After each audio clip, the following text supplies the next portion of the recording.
بے شک ہماری ہی جیت ہے۔ انہیں اپنے غلبے کا اطمینان تھا، کیونکہ جادو کے اعمال میں جو انتہا کے عمل تھے یہ ان کو کام میں لائے تھے، یعنی سب سے بڑا جادو لے کر آئے تھے، اور یقین کامل رکھتے تھے کہ اب کوئی جادو اس کا مقابلہ نہیں کر سکتا۔ فَأَلْقَى مُوسَىٰ عَصَاهُ، تو موسیٰ نے اپنا عصا ڈالا، فَإِذَا هِيَ تَلْقَفُ مَا يَأْفِكُونَ، جبھی وہ ان کی بناوٹوں کو نگلنے لگا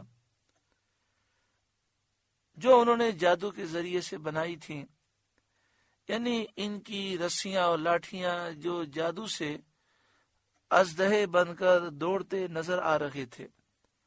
300 اونٹوں پر یہ جادوگر رسیاں اور لاٹھیاں لے کر آئے تھے اور میدان میں انہوں نے پھیلا دیا تھا۔ لوگوں کی آنکھوں پر جادو کیا تو لوگ یہ سمجھے کہ یہ سانپ ہیں، اژدہے ہیں جو میدان میں دوڑ رہے ہیں۔ حضرت موسیٰ علیہ السلام کا عصا اژدہا بن کر ان سب رسیوں لاٹھیوں کو نگل گیا۔ پھر اس کو حضرت موسیٰ علیہ السلام نے اپنے دست مبارک میں، ہاتھ مبارک میں لیا تو وہ مثل سابق عصا تھا، یعنی لاٹھی دوبارہ بن گیا۔ جب جادوگروں نے یہ دیکھا تو انہیں یقین ہو گیا کہ یہ جادو نہیں ہے۔ فَأُلْقِيَ السَّحَرَةُ سَاجِدِينَ، اب سجدے میں گرے جادوگر۔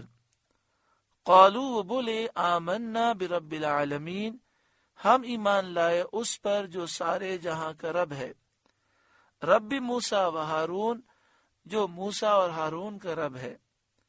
قال، فرعون بولا، آمنتم لہ قبل ان آذن لکم، کیا تم اس پر ایمان لائے قبل اس کے کہ میں تمہیں اجازت دوں؟ فرعون کہنے لگا، میری اجازت کے بغیر تم ایمان لے آئے؟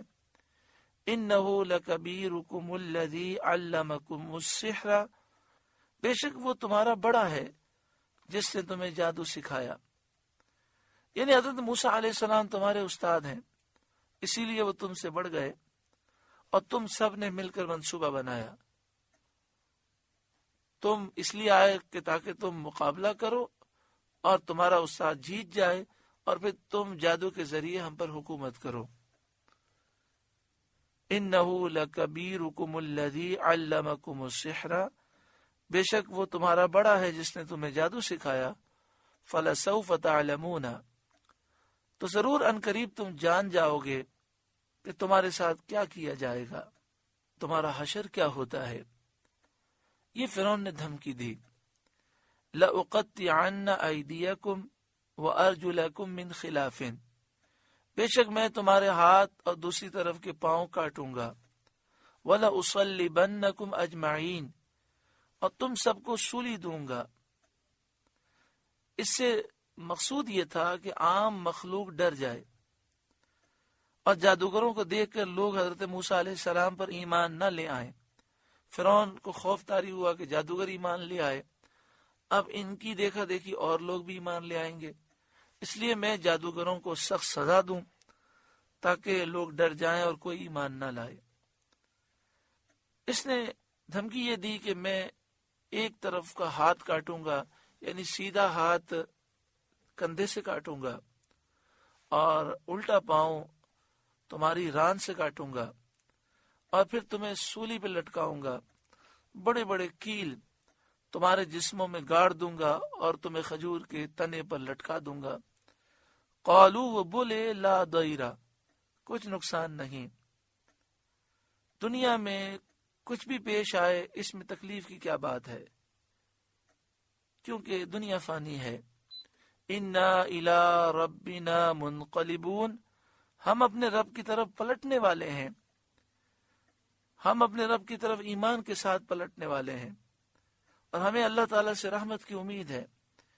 انا نطمع ان یغفر لنا ربنا خطایانا ان کنا اول المؤمنین، ہمیں امید ہے، انا نطمع، ہمیں طمع ہے، ہمیں امید ہے، ان یغفر لنا ربنا خطایانا، کہ ہمارا رب ہماری خطائیں بخش دے، ان کننا اول المؤمنین، اس پر کہ ہم سب سے پہلے ایمان لائے۔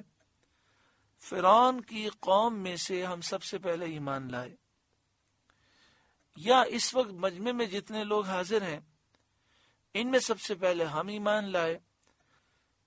اس کے بعد فرعون نے ان جادوگروں کو شہید کر دیا اور وہ ایمان کی سلامتی کے ساتھ دنیا سے شہادت کا رتبہ پا کر تشریف لے گئے۔ حضرت عبداللہ بن عباس فرماتے ہیں عجیب شان ہے رب کی قدرت کی، یہ جادوگر صبح کافر تھے، موسیٰ علیہ السلام کے مقابلے کے لیے آئے اور شام کو ایمان لا کر شہادت کا اعلیٰ رتبہ پا لیا۔ اللہ تعالی ہر ایک کا خاتمہ ایمان پر نصیب فرمائے۔ دنیا سے جانا تو ضرور ہے، بڑے بڑے کر و فر والے بادشاہ چلے گئے، آج جو ظالم ظلم کر رہے ہیں وہ بھی چلے جائیں گے، بس دعا کریں اللہ تعالیٰ اہل حق کو حق پر استقامت عطا فرمائے۔ اس واقعے کے بعد حضرت موسیٰ علیہ السلام نے کئی سال وہاں اقامت فرمائی اور ان لوگوں کو حق کی دعوت آپ دیتے رہے، لیکن ان کی سرکشی بڑھتی گئی اور پھر ان کے لیے تباہی آئی، جس کا ذکر انشاءاللہ تعالی اگلے رکوع میں ہم سماعت کریں گے۔ سورۃ الشعراء کا تیسرا رکوع مکمل ہوا۔ اللہ تعالیٰ اس رکوع کے نور سے ہمارے قلوب کو روشن منور فرمائے۔